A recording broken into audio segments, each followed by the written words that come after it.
हरे कृष्णा, राधे राधे। प्रिय श्रोताओं, आज कार्तिक पूर्णिमा के शुभ अवसर पर सुनिए कार्तिक पूर्णिमा के दिन सुनी जाने वाली सभी कथाएं।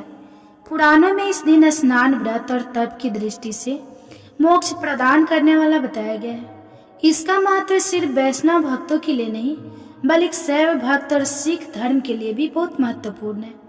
विष्णु भक्तों के लिए यह दिन इसलिए खास होता है क्योंकि भगवान विष्णु का पहला अवतार इसी दिन हुआ था। प्रथम अवतार में भगवान श्री कृष्ण विष्णु मत्स्य यानी मछली के रूप में थे।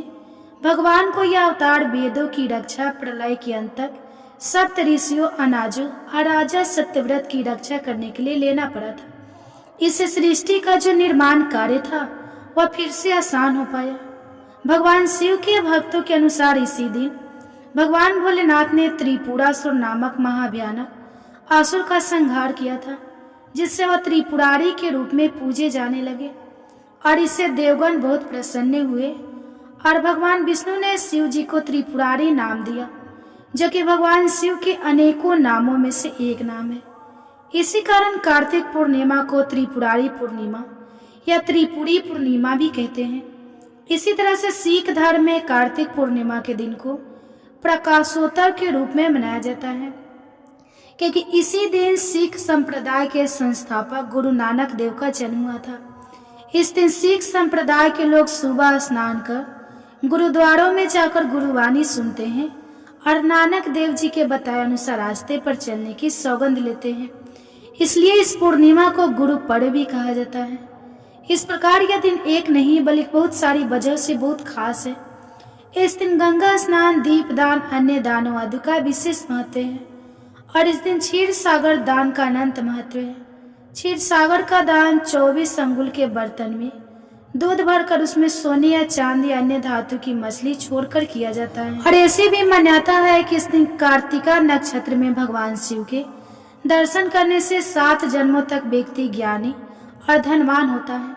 कार्तिक पूर्णिमा की पौराणिक कथा के अनुसार तारकासुर नाम का एक असुर था, जिसके 3 पुत्र थे, तारकासुर, कमलाक्षर, विदुन, माली। जब भगवान शिव के पुत्र भगवान कार्तिकेय ने तारकासुर का वध कर दिया, तब उसके तीनों पुत्रों ने बदला लेने के लिए दिन रात कठिन तपस्या करना प्रारंभ कर दिया।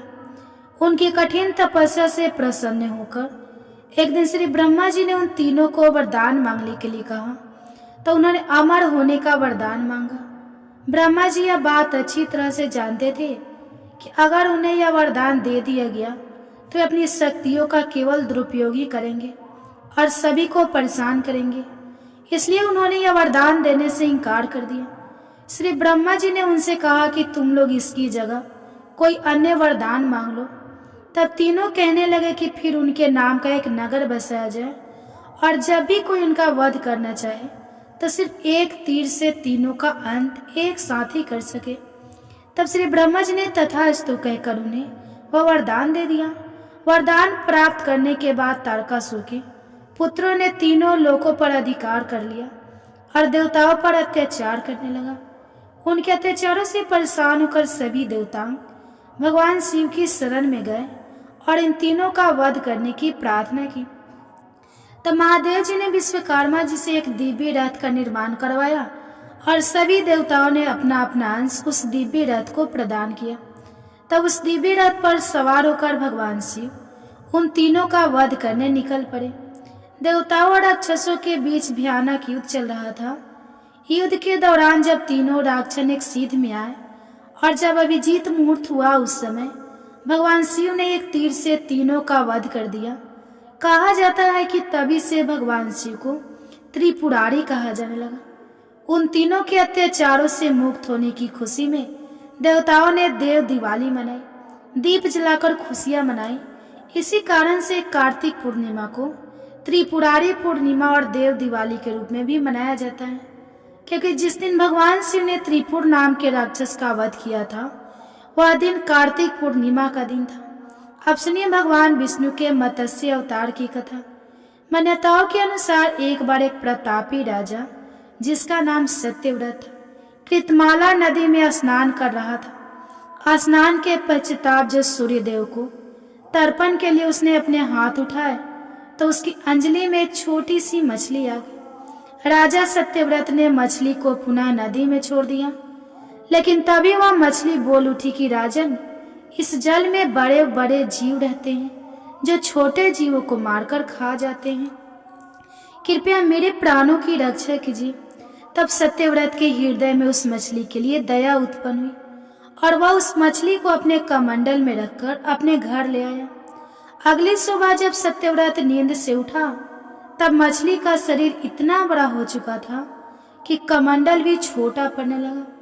तब मछली बोली कि राजन, मेरे रहने के लिए कोई और स्थान हो तो कृपया ढूंढिए, मैं इसमें नहीं रह पा रही हूँ।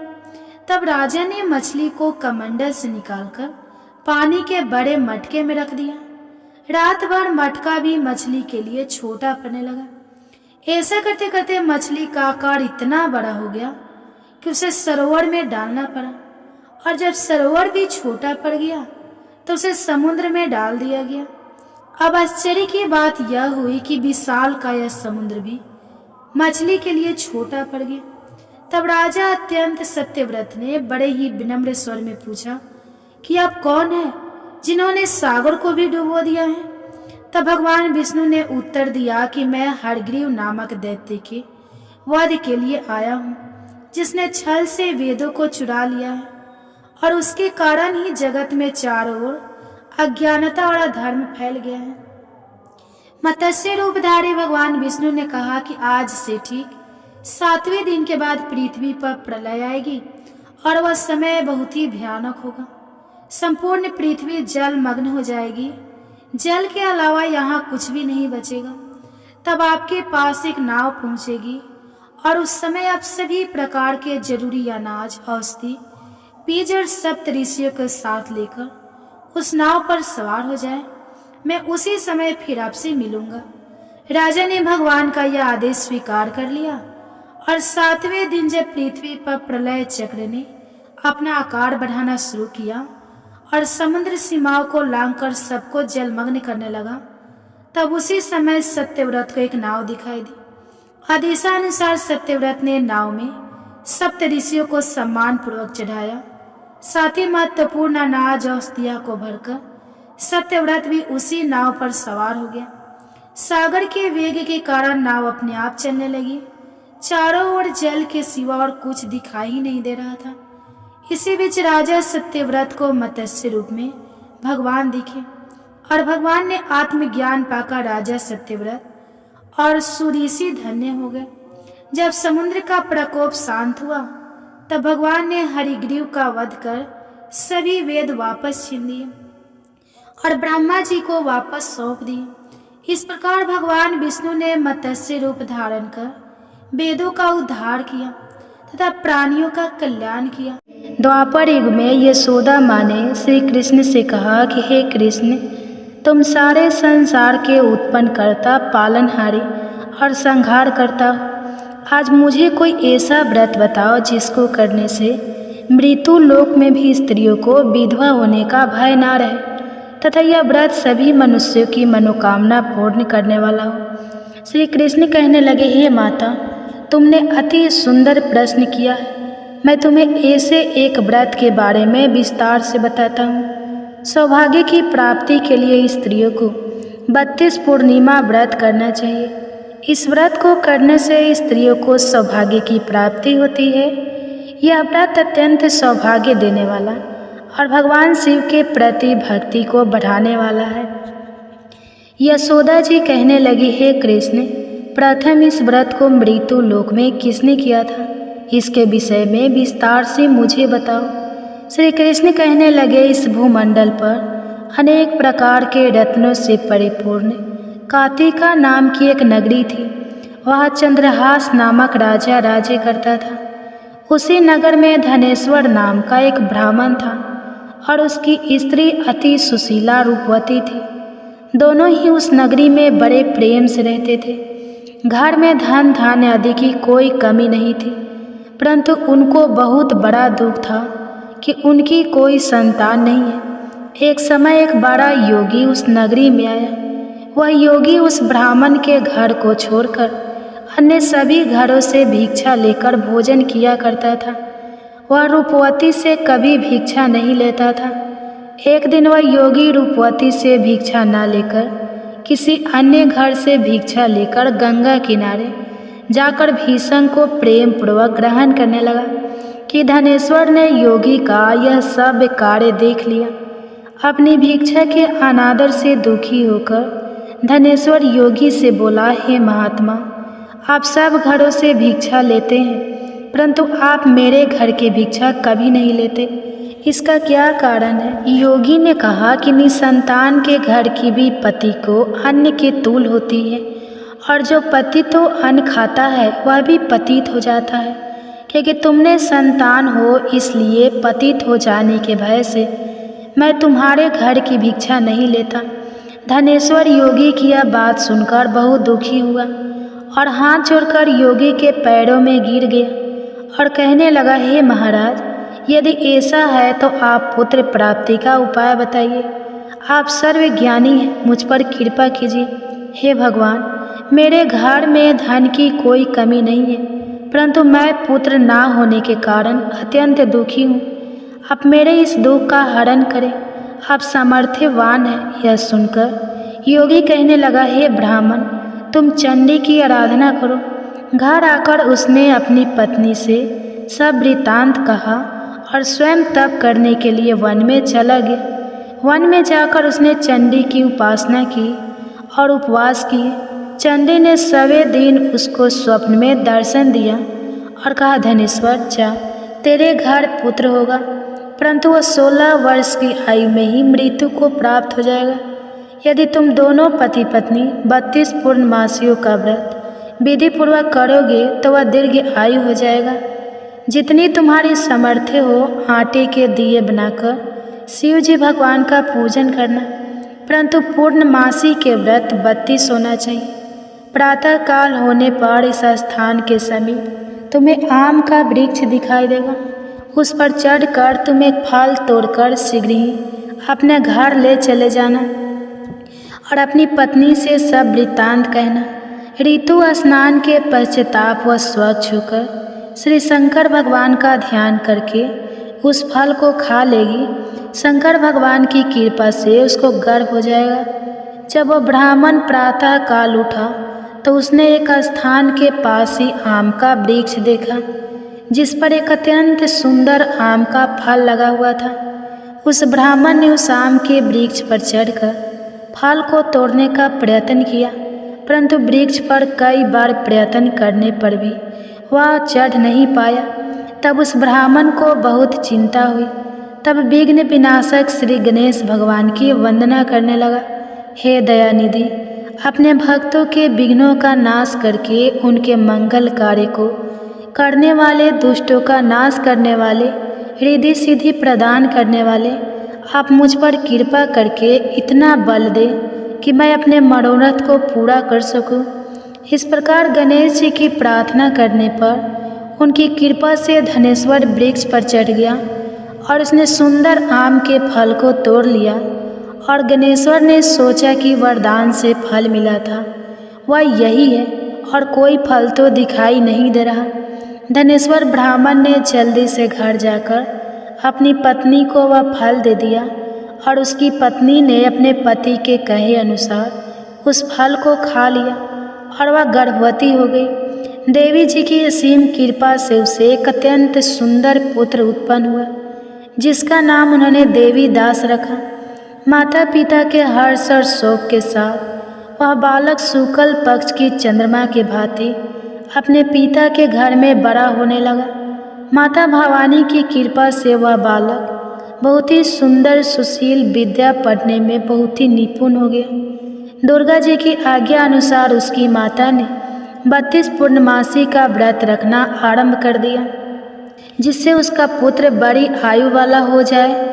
1.25 वर्ष लगते ही देवी दास के माता पिता को बड़ी चिंता हो गई कि कहीं उनके पुत्र की इस वर्ष मृत्यु ना हो जाए। इसलिए उन्होंने अपने मन में विचार किया कि यदि यह दुर्घटना उनके सामने हो गई तो वे कैसे सहन करेंगे। इसलिए उन्होंने देवी दास के मामा को बुलाया और कहा, हमारा एक बहुत बड़ी इच्छा है कि देवीदास 1 वर्ष तक काशी में जाकर विद्या अध्ययन करे और उसको अकेला भी नहीं छोड़ना चाहिए। इसलिए साथ में आप चले जाए और 1 वर्ष के पश्चाताप इसको वापस ले आना। सब प्रबंध करके उसके माता पिता ने काशी जाने के लिए देवीदास को एक घोड़े पर बैठाकर उसके मामा के साथ भेज दिया, परंतु यह बात उसके मामा या किसी और से नहीं बताई।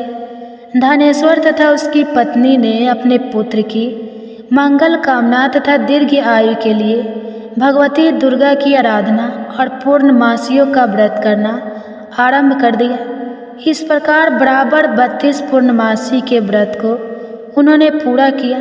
कुछ समय पश्चाताप एक दिन वह मामा और भांजा मार्ग में रात बिताने के लिए किसी गांव में ठहरे हुए थे। उस दिन गांव में ब्राह्मण की अत्यंत सुंदर सुशीला और गुणवती कन्या का विवाह हो रहा था। जिस धर्मशाला के अंदर वर और उसकी बारात ठहरी हुई थी, उसी धर्मशाला में देवीदास और उसके मामा भी ठहरे हुए थे। संयोगवश कन्या को तेल आदि चढ़ाकर मंडप आदि का कार्य किया गया तो लगन के समय वर को धन्यवाद हो गया।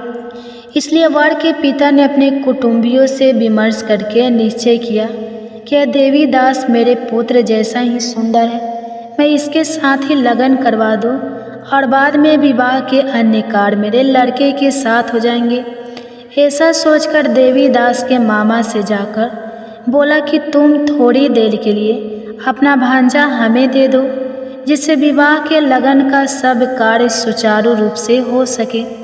तब देवीदास की मामा कहने लगा, जो कुछ भी वधू पक्ष से कन्यादान के समय वर को मिले वह सब हमें दे दिया जाए, तो मेरा भांजा इस बात का दूल्हा बन जाएगा।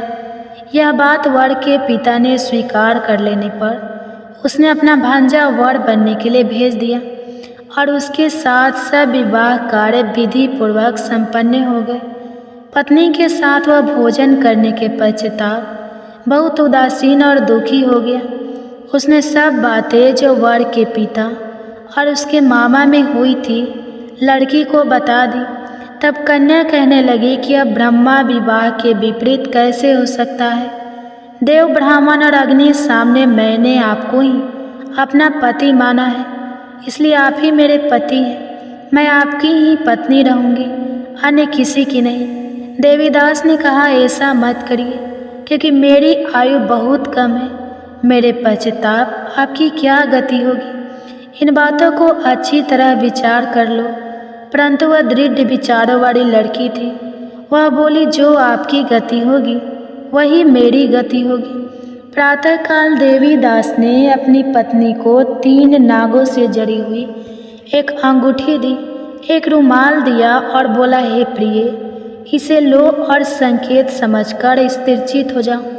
मेरा मरण और जीवन जानने के लिए एक पुष्प वाटिका बना लो, उसमें सुगंधी वाली एक नव मालिका लगाओ और उसको प्रतिदिन जल से सिंचा करो और आनंद के साथ खेलो कूदो और उत्सव मनाओ। जिस समय और जिस दिन मेरा प्राणतः होगा यह फूल सूख जाएंगे और जब यह फिर से हरे हो जाए तो समझ लेना मैं जीवित हूँ।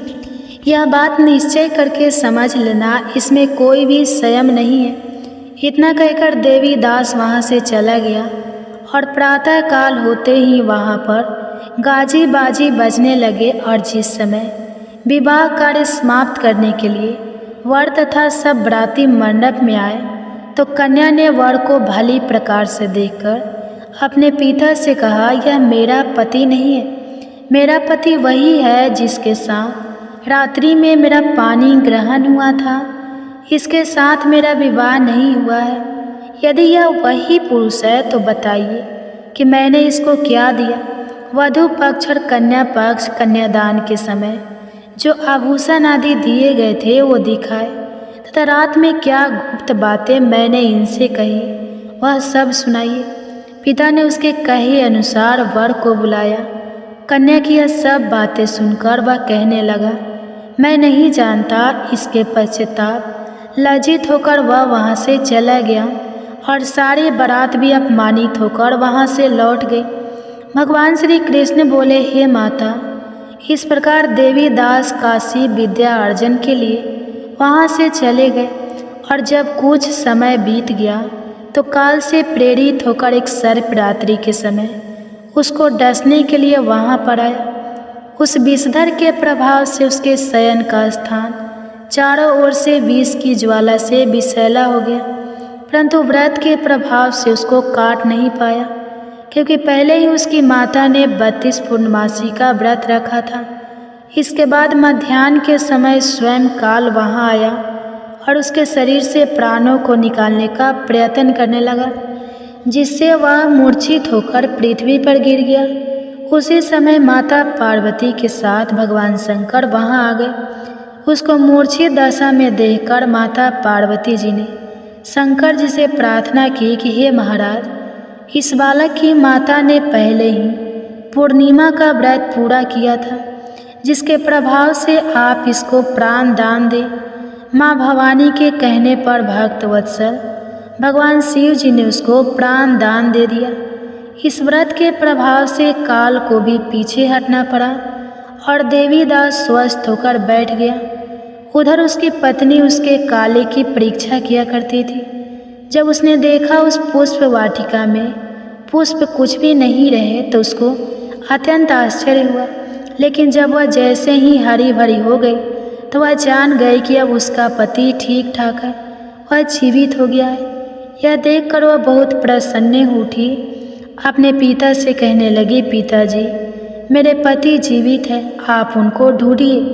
जब 1.25 वर्ष व्यतीत हो गया तो देवीदास भी अपने मामा के साथ काशी से चल गया। इधर उसके ससुर उसको ढूंढने के लिए अपने घर से जाने ही वाले थे कि दोनों मामा भांजा वहाँ पर आ गए। उनको आया हुआ देखकर उनके ससुर को बड़ी प्रसन्नता हुई और वह उन्हें अपने घर ले गए। उस समय नगर के निवासी भी वहाँ इकट्ठे हो गए और सबने निश्चय किया कि अवश्य ही इसी बालक के साथ कन्या का विवाह हुआ था। उस बालक को कन्या ने जब देखा तो पहचान लिया कि यह तो वही है जो संकेत करके गया था। कुछ दिन बाद देवीदास ने अपनी पत्नी और मामा के साथ अपने ससुर के घर से बहुत सारे उपहार लेकर अपने माता पिता के घर गए। अपने गांव के निकट पहुंचने पर कई लोग उसके माता पिता को पहले ही खबर देने चले गए कि तुम्हारा पुत्र देवीदास अपनी पत्नी और मामा के सहित आ रहा है। ऐसा समाचार सुनकर माता पिता को विश्वास नहीं हुआ, परंतु जब और लोगों ने भी आकर यही बात उन्हें बताई तो उनको बड़ा आश्चर्य हुआ। लेकिन थोड़ी देर में देवीदास ने आकर अपने माता पिता के चरणों में अपना सर रखकर प्रणाम किया और उसकी पत्नी ने अपने सास ससुर के चरणों को स्पर्श किया तो माता पिता ने अपने पुत्र और पुत्र वधू को हृदय से लगा लिया और दोनों की आंखों में प्रेम अश्रु बहने लगे। अपने पुत्र और पुत्र वधू के आने की खुशी में धनेश्वर ने बड़ा ही भारी उत्सव किया और ब्राह्मणों को दान दक्षिणा देकर प्रसन्न किया। श्री कृष्ण भगवान कहने लगे, इस प्रकार धनेश्वर 32 पूर्णमासियों के व्रत के प्रभाव से पुत्रवान हो गया। जो भी स्त्रियां 32 पूर्णमासी के व्रत को करती है वे जन्म जन्मांतर में वैधव्य का दुख नहीं भोग और सदैव सौभाग्यशाली रहती है। व्रत करने वाला चाहे स्त्री हो या पुरुष भगवान शंकर की कृपा से संसार के सकल आनंद भोग कर अंत में आवागमन रहित होकर शिव लोक को प्राप्त होता है। प्रेम से बोलिए श्री लक्ष्मी नारायण भगवान की जय, उमा महेश्वर भगवान की जय। अब सुनिए पूर्णिमा व्रत की दूसरी कथा। पौराणिक कथा के अनुसार एक बार की बात है, किसी नगर में एक सेठ और सेठानी रहते थे। सेठानी प्रतिदिन श्री हरि भगवान विष्णु की पूरी श्रद्धा से पूजा अर्चना किया करती थी, लेकिन उसका पूजा करना उसके पति यानी सेठ को बिल्कुल भी पसंद नहीं था। इसी कारण सेठ ने एक दिन अपनी पत्नी को घर से निकाल दिया। घर से निकाल जाने के बाद सेठानी जंगल की तरफ निकल पड़ी। रास्ते में जाते समय सेठानी ने जंगल में 4 आदमी को देखा जो मिट्टी खोद रहे थे।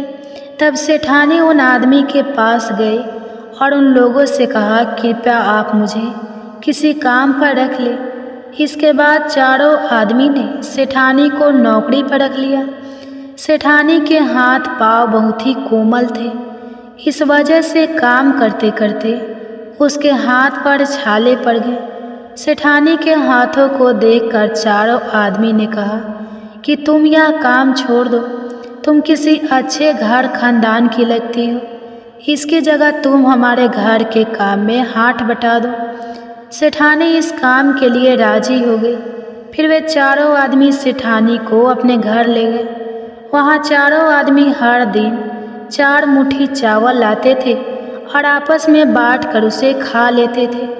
यह देखकर सेठानी को बहुत बुरा लगा। अगले दिन सेठानी ने चारों से कहा, सुनो भाई, तुम लोग कल से 4 मुट्ठी की जगह 8 मुट्ठी चावल लेकर आना। सेठानी के कहे अनुसार चारों आदमी अगले दिन 8 मुट्ठी चावल लेकर आए। उस चावल को सेठानी ने पकाकर सबसे पहले भगवान विष्णु को भोग लगाया और फिर चारों आदमियों को परोसा। जब चारों आदमी ने उस भोग लगाए भोजन को खाया तो उन लोगों को बहुत स्वादिष्ट लगा। उन्होंने सेठानी से कहा, बहन, आज जो तुमने खाना बनाया वो बेहद स्वादिष्ट है। इस पर सेठानी ने कहा, यह भोजन भगवान विष्णु का झूठा है, इसी वजह से आप लोगों को यह बहुत स्वादिष्ट लग रहा है। उधर सेठानी के जाने के बाद से सेठ भूखा रहने लगा। आज पड़ोस के लोग उसे देखकर ताने भी मारते थे कि यह आदमी सिर्फ अपनी पत्नी की वजह से ही भोजन किया करता था। ऐसा बार बार सुनने के बाद सेठ एक दिन अपनी पत्नी की तलाश में जंगल की तरफ निकल पड़ा। रास्ते में सेठ को मिट्टी खोदे हुए वही 4 आदमी दिखाई दिए। उसे देखकर सेठ ने कहा, सुनो भाई, क्या तुम मुझे काम पर रख सकते हो? तब चारों आदमी ने उसे काम पर रख लिया, किंतु मिट्टी खोदने से सेठ के हाथों में भी छाले पड़ने लगे, यहाँ तक कि उनकी बालें भी उड़ गए। यह देखकर चारों आदमी को सेठ पर दया आ गई और उसने कहा, सुनो भाई, तुम इस काम को छोड़ दो, तुम किसी अच्छे घर के लगते हो, तुम हमारे घर चलो, वहाँ कुछ काम में हाथ बटा लेना। सेठ ने उन चारों की बात मान ली और वह उनके साथ उनके घर चले गए। घर पहुँचने के बाद सेठ ने जैसे ही सेठानी को देखा वह पहचान गए, लेकिन सेठानी घूंघट में थी और सेठ के चेहरे को नहीं देख पाई। इस वजह से वह अपने पति को नहीं पहचान पाई। हर दिन की तरह इस दिन भी सेठानी ने भोजन बनाकर विष्णु भगवान को भोग लगाया और सभी को खाना परोसने लगी। जैसे ही सेठानी सेठ को भोजन देने लगी, तब स्वयं भगवान विष्णु ने सेठानी का हाथ पकड़ लिया और कहा, यह तुम क्या कर रही हो? यह सुनकर सेठानी ने कहा, मैं कुछ नहीं कर रही हूँ, मैं तो बस भोजन दे रही हूँ। भगवान विष्णु ने मेरा हाथ पकड़ लिया है। तब सेठानी से चारों आदमी ने कहा, हमें भी भगवान विष्णु के दर्शन कराओ। इसके बाद सेठानी हाथ जोड़कर भगवान विष्णु से अनुरोध करने लगी, हे प्रभु, आप मेरी तरह इन्हें भी दर्शन दें। तब भगवान विष्णु वहाँ प्रकट हो गए। इस दृश्य को देखते ही सेठ ने सेठानी से क्षमा मांगी और उसे अपने घर साथ चलने को कहा। फिर चारों भाइयों ने बहुत सारा धन देकर अपनी बहन को विदा किया। इस घटना के बाद से सेठ भी भगवान विष्णु के भक्त बन गए और उनकी श्रद्धा पूर्वक पूजा करने लगे। ऐसा करने से सेठ सेठानी के घर फिर से धन की वर्षा होने लगी। मान्यता है कि पूर्णिमा का व्रत रखकर इस कथा को सुनने से भगवान श्री विष्णु जी की कृपा से सभी के घर धन धान्य से भर जाते हैं और सभी के दुख दूर होते हैं। प्रेम से बोलिए भगवान श्री विष्णु जी की जय। अब सुनिए भगवान शंकर जी की एक बहुत ही सुंदर कथा। भगवान शिव और माता पार्वती की एक बहुत ही सुंदर और सच्ची कहानी। आप इस कहानी को पूरा सुने और वीडियो को लाइक करके शेयर करें और हमारे चैनल को सब्सक्राइब करके बेल आइकन को ऑन कर लें, ताकि ऐसे ही वीडियो की नोटिफिकेशन आपके पास सबसे पहले पहुँचे। तो चलिए शुरू करते हैं। एक बार भगवान शिव ने अपनी दिव्य शक्ति से एक बड़े कढ़ाई को प्रकट किया, कढ़ा जिसमें हम भोजन पकाते हैं, और जिसे हम कढ़ाई कहते हैं। तो अब भगवान शिव कढ़ाई को प्रकट करके उसे एक तरफ रखकर ध्यान में मग्न हो गए। इतनी देर में माता पार्वती स्नान करके भगवान शिव के समक्ष आती हैं और आकर उन्होंने क्या देखा कि भगवान शिव के सामने एक बड़ा सा भारी भरकम काढ़ा रखा हुआ है और उसी के सामने भगवान शिव ध्यान मग्न बैठे हुए हैं। अब तो देवी पार्वती बड़े आश्चर्य में पड़ गई। अब वे महादेव के ध्यान से बाहर निकलने की प्रतीक्षा करने लगे। जब महादेव का ध्यान समाप्त हुआ तब देवी पार्वती ने पूछा, हे देव, हे त्रिलोकीनाथ, हे मेरे प्रभु, बड़ा ही आश्चर्य है प्रभु, यह भारी भरकम बड़ा सा काढ़ा यह किस लिए लाया गया है? इससे पहले कि माता पार्वती आगे कुछ पूछती, भगवान शिव मुस्कुराते हुए बीच में बोले, देवी, हे पार्वती, आप इस कढ़ाई को देखकर इतना आश्चर्य मत कीजिए, क्योंकि आप हर दिन कोई ना कोई प्रश्न लेकर हमारे सामने प्रस्तुत हो जाती हैं और जब मैं उसका उत्तर देता हूँ और कहानी सुनाकर आपका मन बहलाता हूँ तभी आपको संतुष्टि होती है। इसलिए देवी, आज हमने इसी का प्रबंध किया है। प्रिय भक्तजनों, चलिए आगे सुनते हैं फिर आगे क्या होता है। जो प्रिय भक्तजनों, इधर बड़े कढ़ाई को देखकर माता पार्वती सोच में पड़ गई और भगवान शिव माता पार्वती को आधी अधूरी बात सुनाकर मुस्कुराकर फिर से ध्यान मग्न हो गए। अब इधर चलिए देखते हैं कि इसके बाद क्या होता है। इधर अनंत ब्रह्मांड में चारों युग, चारों भाई एक साथ बैठकर बात कर रहे होते हैं। चारों एक साथ बैठे थे। अब बातों ही बातों में एक दूसरे से वाद विवाद करने लगे। सब आपस में यही कहने लगे कि हम तुमसे बड़े हैं, हम तुमसे महान हैं। तो कोई कहता है हम तुमसे श्रेष्ठ हैं। अब सभी खुद को एक दूसरे से श्रेष्ठ बताने की कोशिश करने लगे। तब सबसे पहले सतजू कहने लगा कि अरे मूर्खों, तुम सब मुझसे छोटे हो, भला तुम मेरी बराबरी कैसे करने लगे? जब त्रेता युग ने सतजू की बात सुनी तो उसने कहा कि तुम सबसे बड़े कैसे हो सकते हो? अरे तुम सब में से बड़ा तो मैं हूँ, मैं ही सर्वश्रेष्ठ। तुम सब मुझसे भला श्रेष्ठ कैसे हो सकते हो? इतने में ही द्वापर युग भी बोल उठा कि तुम मुझसे श्रेष्ठ कैसे हो सकते हो? अरे तुम सब में से श्रेष्ठ तो मैं हूँ, तुम लोगों का श्रेष्ठ होने का तो कोई सवाल ही नहीं उठता। अब उन सबकी बात सुनकर भला कलयुग कैसे चुप रहता? कलयुग भी बीच में बोल उठा, तुम तीन मुझसे श्रेष्ठ बन रहे हो। अरे असलियत तो तुम जानते ही नहीं, असलियत तो यही है कि श्रेष्ठ मैं ही हूँ। इस तरह से अब वाद विवाद करते करते वे चारों युग आपस में ही लड़ाई झगड़ा करने लगे। अब चारों युगों ने मिलकर एक योजना बनाई। वे आपस में कहने लगे कि इस तरह तो वाद विवाद करके कोई फैसला ही नहीं हो पाएगा, हम सब मिलकर क्यों ना कैलाश पर्वत पर चले। वे चारों युग आपस में कहने लगे कि इस प्रकार लड़ते रहें तो अच्छा होगा, हम सब मिलकर कैलाश पर्वत पर विराजमान भगवान शिव के पास चलते हैं, अब तो वही हमारा फैसला करेंगे। इस तरह से आपस में समझौता करके चारों युगों ने कैलाश पर्वत की ओर प्रस्थान किया। चलते चलते आखिरकार वे कैलाश पर्वत पर पहुंच गए। वहां पर पहुंचकर चारों युगों ने भगवान शिव को प्रणाम किया। चारों युगों को अपने पास आया देखकर भगवान शिव ने उन सभी का स्वागत करते हुए कहा कि आप सभी का हमारे दरबार में, हमारे कैलाश पर स्वागत है। कहो तुम्हारे आने का क्या कारण है? आप तो स्वयं ही कल चक्रे हो, तुम सभी तो स्वयं समय हो, फिर ऐसा क्या कारण हो गया कि आपको हमारे पास आना पड़ा? भगवान शिव के इस प्रकार पूछने पर चारों युगों ने कहा कि हे सृष्टि के रचयिता, हे प्रभु, हे महादेव, हम चारों युगों में विवाद खड़ा हो गया है और हम सब में एक दूसरे से बड़ा होने की बात पर होड़ लग गई है। इसी समस्या का समाधान पाने के लिए हे प्रभु हम आपके समक्ष पधारे हैं। हम इस समस्या का समाधान खुद से करने में असमर्थ थे, इसलिए प्रभु अब तो आप ही हमारी इस समस्या का कोई समाधान ढूंढिए, आप ही हमारा फैसला कीजिए। आप हमारा न्याय कीजिए और बताएं प्रभु कि हम चारों युगों में आखिरकार सबसे बड़ा कौन है।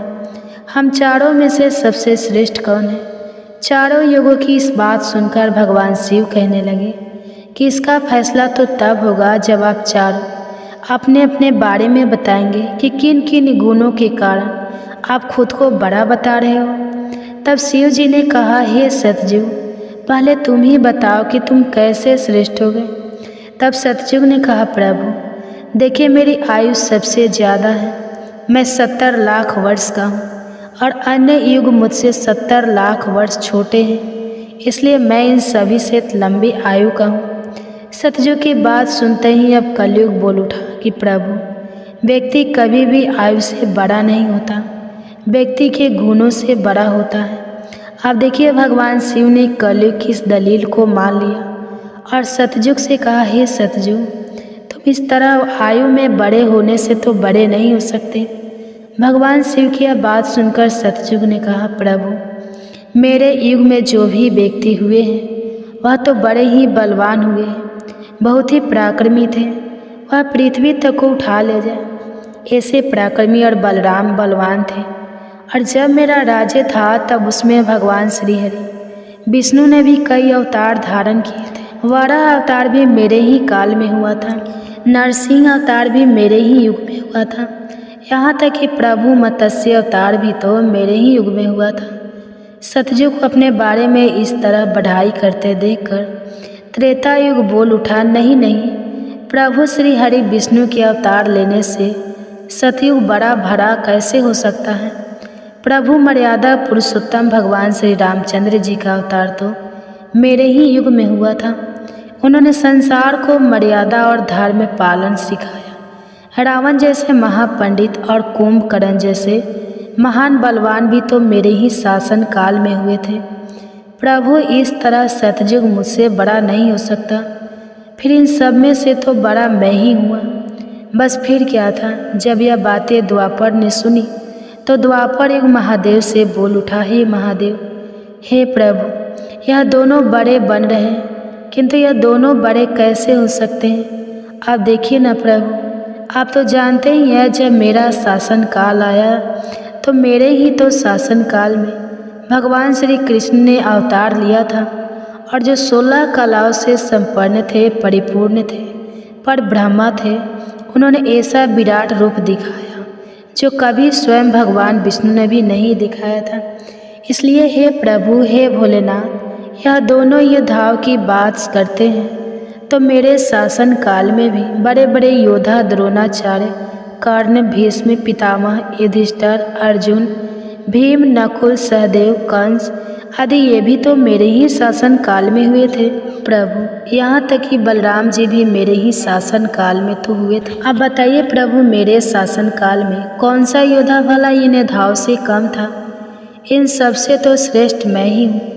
तब तक कलयुग भी बोल उठा कि प्रभु मैं इनकी बातें सही मानता हूँ, लेकिन इन तीनों के शासन काल में जो भी योद्धा हुए थे, जो भी अवतार हुए थे, उनमें कई काम चोरियाँ पाई गई थी और जिनके शासन काल में काम चोरी वाले मनुष्य होते हैं वे भला श्रेष्ठ कैसे हो सकते हैं। कलयुग कहने लगा, नहीं भगवान, मेरा शासन काल सबसे अच्छा है, क्योंकि मेरा शासन काल तो अच्छी अच्छी और नई नई तकनीकों से परिपूर्ण है। मेरा युग मशीनों का युग है, इसलिए मेरा शासन काल सबसे श्रेष्ठ है। अब भगवान शिव उन चारों युगों की बात को, उनके वाद विवाद को सुनकर मन ही मन विचार करने लगे कि किस प्रकार से इन सब की बातों का फैसला किया जाए और किस युग को श्रेष्ठ साबित किया जाए। वहीं पास में ही जगत जननी माता पार्वती भी भगवान शिव के साथ विराजमान थी, जो कि इन सभी युगों के वार्तालाप को बड़े ही ध्यानपूर्वक सुन रही थी। तभी माता पार्वती महादेव से कहने लगी, हे प्रभु, आप मन ही मन किस बात का विचार कर रहे हैं। अगर आपने इनका फैसला नहीं किया तो यह चारों भाई तो फिर आपस में ही कट मर जाएंगे, आपस में इस तरह की झगड़ा करते रहेंगे। प्रभु, इसलिए आपको इनका फैसला तो तुरंत ही करना होगा। अगर इन्होंने ऐसा किया तो सृष्टि का तो काल चक्र ही रुक जाएगा, समय का प्रभाव ही रुक जाएगा। इसलिए हे भोलेनाथ अब आप ही कुछ कीजिए।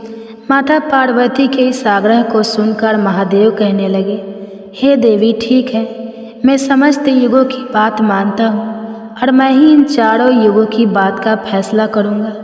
इसके बाद भगवान शिव ने चारों युगों से कहा, चलो ठीक है, अब मैं तुम चारों की परीक्षा लूँगा। जो इस परीक्षा में सफल हुआ वही श्रेष्ठ साबित हुआ। सतयुग बोल उठा, हे भगवान आप जो चाहे हमारी परीक्षा ले सकते हैं, लेकिन सत्य तो यही है प्रभु कि सबसे बड़ा तो मैं ही रहूँगा। भगवान शिव की बात मानकर आखिरकार चारों युग परीक्षा देने के लिए तैयार हो गए। तब भगवान शिव ने माता पार्वती की तरफ मुस्कुराते हुए देखा और फिर कहा, हे देवी आप आश्चर्यचकित थी ना कि मैंने अपने सामने यह काढ़ा किस लिए रखा है। तो अब इस कढ़ाई का समय आ गया है। आपने मुझसे प्रश्न किया था कि यह कढ़ाई मैंने किस लिए रखा है और यह फरसा किस उद्देश्य के लिए है। तब क्या था, भगवान शिव ने देखते ही देखते लोहे के फरसे को कैलाश पर्वत के नीचे एक तलहटी में रख दिया और फिर उस कढ़ाई परसे के पास में ही चावल का एक ढेर भी लगा दिया। फिर भगवान शिव ने चारों युगों को बुलाया और कहा कि तुम चारों ही देख रहे हो ना, इसी से तुम चारों की अभी परीक्षा हो जाएगी। फिर भगवान शिव ने सतयुग से कहा, हे सतयुग तुम मेरे 500 गणों को जो यहाँ बैठे हुए हैं भोजन बनाकर खिलाना है और इस परसे में रखे हुए चावल को बनाना है और इन चावलों को तुम्हारे ही युग का कोई व्यक्ति बनाएगा और मेरे यहाँ पर जितने भी गण हैं वह सब भोजन करेंगे।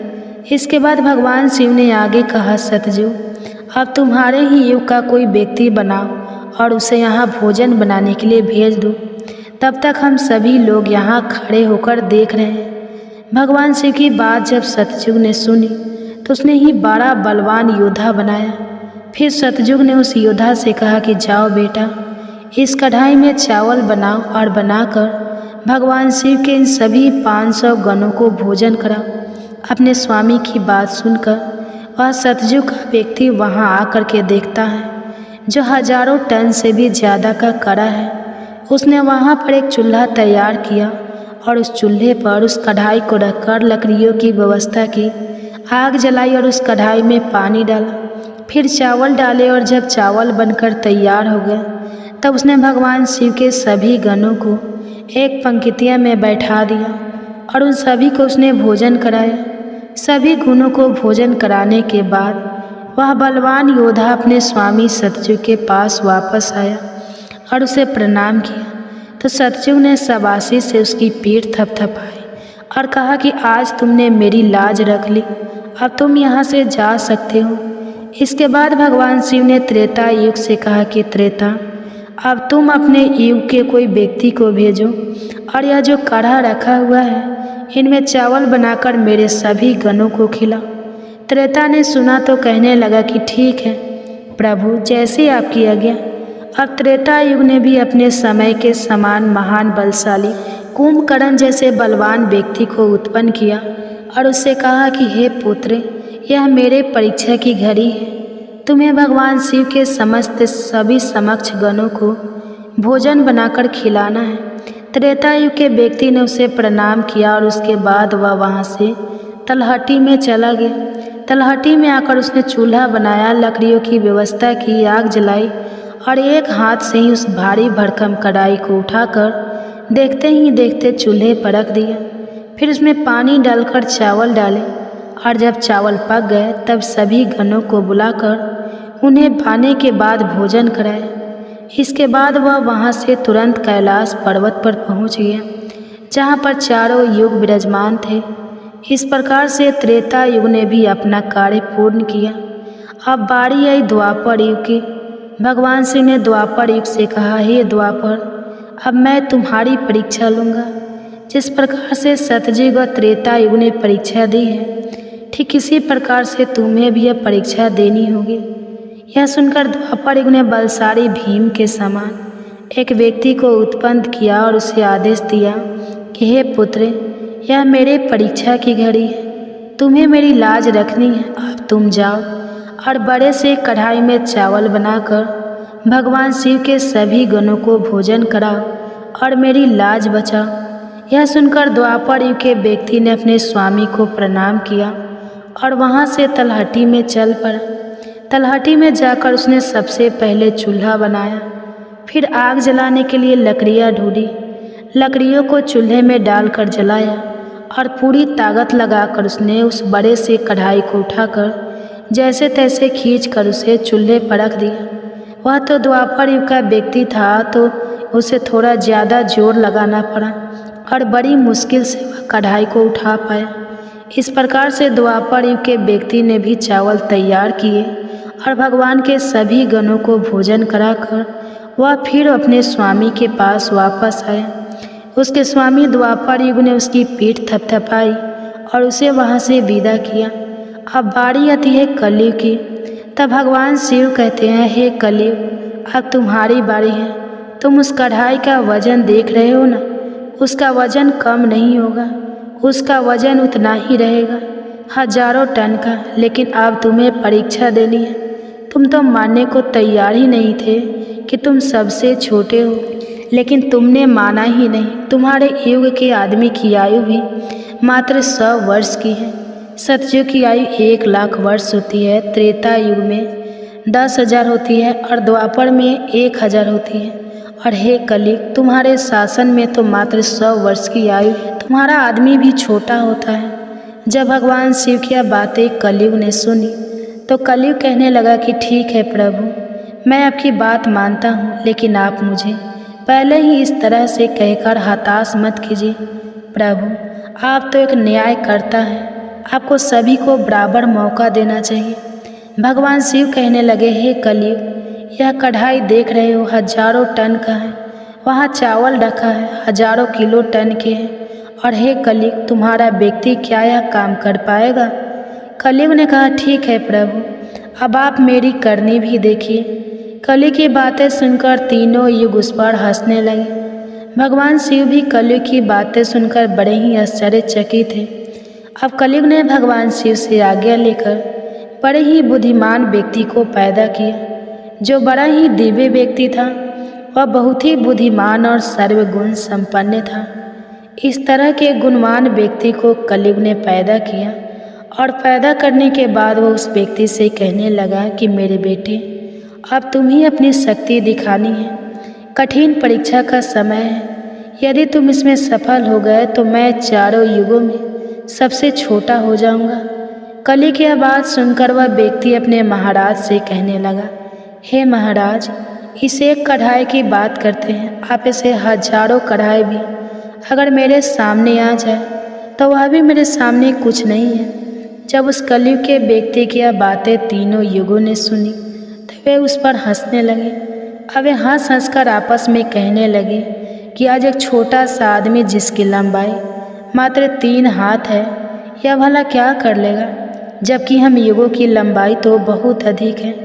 प्रिय भक्तजनों, यह बात तो बिल्कुल सत्य है कि सतयुग के लोगों की लंबाई 21 हाथ और त्रेता युग के व्यक्ति की लंबाई 14 हाथ थी और द्वापर युग के व्यक्ति की लंबाई 7 हाथ थी। और अब कलयुग के व्यक्ति की लंबाई तो मात्र 3 हाथ ही होती है। तीनों युग अब बड़ी जोर जोर से कलयुग पर हंस रहे थे। इधर कलयुग का आदेश पाकर वह कलयुगी व्यक्ति उस तलहटी में गया। तलहटी में आकर उसने देखा कि कढ़ाई का वजन तो सचमुच बहुत ही ज़्यादा है, इसे मैं आसानी से उठा नहीं पाऊंगी। तो उस व्यक्ति ने दिमाग लगाया और उस कढ़ाई के नीचे मिट्टी खोदना शुरू कर दिया। कढ़ाई तो उसने हिलाया तक नहीं, बल्कि उस कढ़ाई को बिना हिलाए डुलाए उसके नीचे एक भट्ठी तैयार कर दी। अब उसे लकड़ियाँ ढूंढने में भी ज़्यादा समय नहीं लगाना पड़ा, क्योंकि वहीं पर कुछ अधली लड़कियाँ पड़ी हुई थी। वह कलयुग का व्यक्ति कितना दिमाग वाला था, उसने कुछ भी नहीं किया, कढ़ाई के नीचे भट्ठी खोद दी और उसी में आग जला दी। चावल को कढ़ाई में डाल दिया और चावल में पानी डाल दिया। चावल इस प्रकार पककर तैयार हो गया। तब उसने भगवान शिव के 4 गणों को बुलाया और उन गणों से कहा कि आप मेरा साथ दीजिए और इन चावलों को आपस में परोस लीजिए।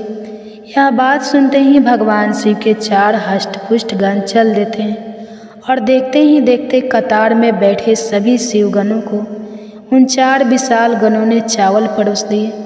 इस प्रकार सभी गणों ने भोजन कर लिया। तब कलयुग के व्यक्ति ने उन 4 गणों से कहा कि अब आप सभी भोजन कर सकते हैं। तब कलयुग के उस व्यक्ति ने उन 4 गणों को भी भोजन कराया, फिर उस कढ़ाई को साफ किया और कढ़ाई को वहीं छोड़ दिया। इस तरह उसका काम भी पूरा हो गया। अब कलयुग का वह व्यक्ति भी अपने स्वामी के पास कैलाश पर्वत पर आ गया और कहने लगा कि हे प्रभु, मैंने आपका काम कर दिया है। कलयुग ने यह सुना तो बहुत खुश हुआ। तब उसने उस कलयुगी व्यक्ति की पीठ थपथपाई, फिर कहा कि हे पुत्र, तुमने बहुत अच्छा काम किया और इस परीक्षा की घड़ी में मेरा साथ दिया। ऐसा कहकर कलयुग ने उस व्यक्ति को वहाँ से विदा कर दिया। इसके बाद कलयुग ने हाथ जोड़कर भगवान शिव से कहा, हे भगवान, अब आप ही निर्णय कीजिए कि हम सब में से बड़ा कौन है। भगवान शिव कहने लगे कि मैंने तुम चारों युगों की बहुत अच्छे से परीक्षा ली। जब सतयुग की बारी आई तो उसने चूल्हा बनाया, उस पर कढ़ाई रखा, आग जलाई, चावल डाला, पानी डाला। फिर चावल पक गए तो उसने मेरे गणों को बिठाकर उसने स्वयं उन्हें भोजन परोसा, उन्हें खिलाया और अपना कार्य पूरा किया। जब त्रेता और द्वापर की बारी आई तो उन्होंने भी बिल्कुल ऐसा ही किया। अब बारी थी कलयुग की। शायद तुमने देखा नहीं कि मात्र 3 हाथ का व्यक्ति, जिसकी बुद्धि देख लीजिए, ये कढ़ाई कितनी भारी भरकम और बड़ी थी। उसकी बुद्धि देखो, उसने उस कढ़ाई में चावल बना दिए जिस कढ़ाई को वह हिला तक नहीं सकता था। और मेरे इतने गण थे, अगर वह व्यक्ति बाल्टियों से चावल परोसता तो शायद वो परेशान हो जाता। अब देखिए उसकी बुद्धि, उसने उतने में ही 4 गणों को अपनी सहायता के लिए बुलाया और उन 4 गणों को भोजन परोसा और स्वयं बैठा रहा। और ऊपर से उसने बिना हाथ लगाए उस कढ़ाई को भट्ठी पर भी रखा था। यह कितना बुद्धिमान व्यक्ति था और इसलिए यह युग भी बहुत बुद्धिमान हुआ। तब भगवान शिव ने उन चारों युगों से कहा कि कलयुग बुद्धिमान व्यक्ति का युग होगा। तुम सब जैसा शासन करते आए हो, चलो ठीक है, तुम सब की धर्म और निष्ठा भी रही है, सभी ने धर्म का अच्छे से पालन भी किया है, चलो ठीक है। लेकिन तुम्हारे युग के व्यक्तियों में बुद्धि का अभाव था, जिन्होंने कभी अपनी बुद्धि का उपयोग नहीं किया। अब देख लो, रावण और कुंभकर्ण जैसे असुर ने भगवान विष्णु के अवतार को ही नहीं पहचाना और अज्ञानतावश उनसे ही युद्ध कर बैठे। और कारण यह हुआ कि वे युद्ध में मारे गए। अगर उन्हें बिल्कुल भी अपनी बुद्धि का प्रयोग किया होता तो उनका इस प्रकार सर्वनाश नहीं होता। इसलिए हे चारों युगों, आने वाले कलयुग के राज्य में ऐसे ही बुद्धिमान व्यक्ति देखने को मिलेंगे। ऐसी ही तकनीक, ऐसी ही मशीनें बनाएंगे जिससे वे बैठे बैठे ही सारा काम कर सकते हैं, बैठे बैठे ही कोई भी काम कर सकते हैं। कलयुग में व्यक्ति एक ही दिन में भगवान को प्राप्त कर लेगा। इस प्रकार से भगवान शिव ने चारों युगों की समस्याओं का समाधान किया और कहा कि कलयुग की सबसे श्रेष्ठ युग है। यह सुनकर चारों युग अपने अपने धाम को संतुष्ट होकर लौट गए। माता पार्वती भी यह सब कुछ देख और सुनकर बड़ी प्रसन्न हुई। उनके मन में उठी जिज्ञासा भी शांत हो चुकी थी और उनका मन भी बहल चुका था। तो प्रिय भक्तजनों, आज की कथा अगर पसंद आई हो तो वीडियो को लाइक कीजिएगा, शेयर कीजिएगा, चैनल को सब्सक्राइब कीजिएगा और कमेंट्स में हर हर महादेव जरूर लिखिएगा। इसी के साथ आज आप हमारे चैनल पर शिव महापुराण की कथा भी जरूर सुनिएगा। तो प्रेम से बोलिए ओम नमः शिवाय।